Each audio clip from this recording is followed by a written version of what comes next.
So this is my bullet journal. I have a vinyl sticker on it, but it's a plain black journal, lined pages, like 230 something. I got it from Hastings for under $10. The brand is Piccadilly, I believe it's called. I always write the date I start and the date I end, and since this was my first bullet journal, I made a note of that on the outside. I just have some tape on the back. It's much thicker than I expected it to be, but I put a lot of love into it. On the left side, I bought some Post-its from Michaels. I cut them out and then glued them in on the side so I could use them. I didn't use them as much as I expected, but that's okay. On my washi tape page, so I could reference that. My key, highlighted the ones I moved to my new journal, and then my spine broke a few times on this, so I had to use E6000 to glue it together. My index, I have all of my monthly pages highlighted so I could reference those much easier. My Level 10 Life from Boho Berry. I'd never used this year in Pixels. I hated it. I just didn't like how it looked. I didn't like the colors I was using, so I never used it. My first monthly had my habit tracker, which I did not use. I wasn't really sure what I was doing. I took all the ideas I found on Pinterest and just threw them in this journal. So it took me a while to figure out what I liked. I knew I wanted to track my water, which I did. Found out pretty quickly how I like to do that. I started using a Dutch store, had some inspiration, some page dividers and things like that. I'm still using the Dutch store, and that water tracker that I use is the same from the beginning until now. This is my July monthly tracker. I have my notes. They are written on marble contact paper, which actually made the permanent marker smear, and I was not too happy about that. Some typography, currently, music, books, movies. I added a lot of collections at this point and doodled a lot. I was practicing my lettering. I'm still using a Dutch store. I have kind of a brain dump page. I didn't use that too often. More of my dailies. I didn't use this journal as much as I was hoping to, but I did use it almost every day, which I thought was progress. I liked that time tracker, but I didn't have enough things to track, so I didn't use it very often. I would usually only be going to work. Still keeping track of my water and using the Dutch store. I liked having the weekly overview on the top. It just made me feel more at peace when I looked at my week because I could see everything that was going to happen. My bucket list, all of the highlighted items were ones that were moved to my new journal. More collections. Skills to learn, quotes, plants, and future list ideas.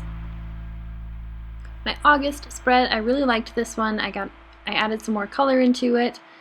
I kind of lost my habit tracker for a minute there. Some date night ideas. I really like that page. I used it a lot, as you can see. I had some old washi tape. I didn't like the orange, but I liked having some tape to use. I changed to more of a vertical layout here. Still kind of using it the same way though. Every day is basically the same thing. I didn't really use my journal that much for this week. I wrote a quote on this page to motivate myself for an interview. There it is. My September page, I really liked that I was incorporating more watercolor and more colors in general to my journal. I felt like I used it a lot more, and it just was more satisfying when I looked at it, and it was really beautiful and really colorful. Some goals, more vinyl letters that I put in here. As you can see, I've kind of stuck to the same layout for my dailies, whether it's horizontal or vertical, or with the Dutch store. It's all basically the same, and it wasn't really inspiring me, but I stuck to it because I didn't know what else to do. Some more doodling and some lists. My October habit tracker, kind of the same thing. I used markers for that watercolor effect. Some more notes and my dailies. As you can see, I didn't really use them because I was not inspired when I was looking at my journal. I would just write one big thing that happened in the day. My November spread, I used watercolor, stickers, Post-its, gel pens, markers. I used everything, and I just kind of did that for the entire month. I used stickers and just went a little crazy with art supplies this month, and I just didn't like it. I wrote a little Post-it to myself that I didn't like the layout because I didn't have any flexibility. to change things, or if I wanted to write a note to myself, I didn't have any room for that. So the next day I switched it up and I glued in some watercolor paper and painted it kind of a fresh start, a lot of washi tape, and a circular calendar, my first mandala and my second, and a quote with it. My November gratitude log, I really liked how it looked, but I never used it. My gas and mileage tracker, I use that a lot. Non-urgent to-dos, I really like this. I think I'm going to change it to be called my goals for the new year. Rock your handwriting, I did not leave enough room for myself, so I stopped using it. Christmas wish list, I love this page. I just really like how it looks. My favorite albums of all time, I really like this one too. I didn't color them in, but that's okay. Some more planning. Game of Thrones that I'm rewatching, that is not accurate anymore. I had my things to look forward to in December, and then election thoughts. My meal plan / grocery list that I didn't use, more textures and doodles and things like that. A quote that I really like. I have the meats and then what meals I can make out of them, and then side ideas. I tried the grocery list again, I never used it. I didn't try it after that. Another circular calendar that I really liked. I used full page, 2-page spreads for my dailies because I discovered Crayola markers and was practicing my calligraphy with them. Also some glitter tape from the dollar store, another circular calendar, and some brush lettering. My December spread, I used some really cool gold tape, watercolors, white gel pens. My gratitude log, I used it every day. I made this spread upside down on accident, but I was not worried because I still really liked how it looked. I like the pink and the white contrast.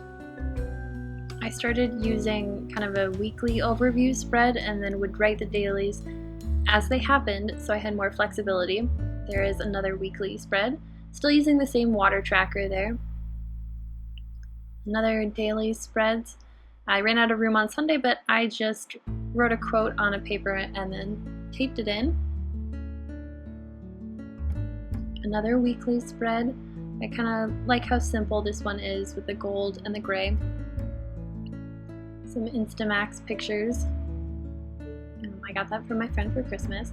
More lettering and quotes. A planning page. I really like how the black and white doodles on that page look. I really love them. That's more of what my old art journals used to look like, so I wanted to get back into that habit. I journaled a lot that week because some crazy things happened at work and I wanted to document them. This is the last few pages of this journal. Took pictures, wrote about them, wrote a song about coffee in the morning. All of these quotes were done with, I think, Crayola markers, but I also tried using my new Tombows that my mom got me for Christmas, and I love them. This one is done with Tombows for sure, with the pink and the black. Gifts given and then also gifts received pages were really useful to me. Stocking stuffers, I will go back to that next year, so I don't have to think of them all again. More quotes, kind of scribbles and doodles.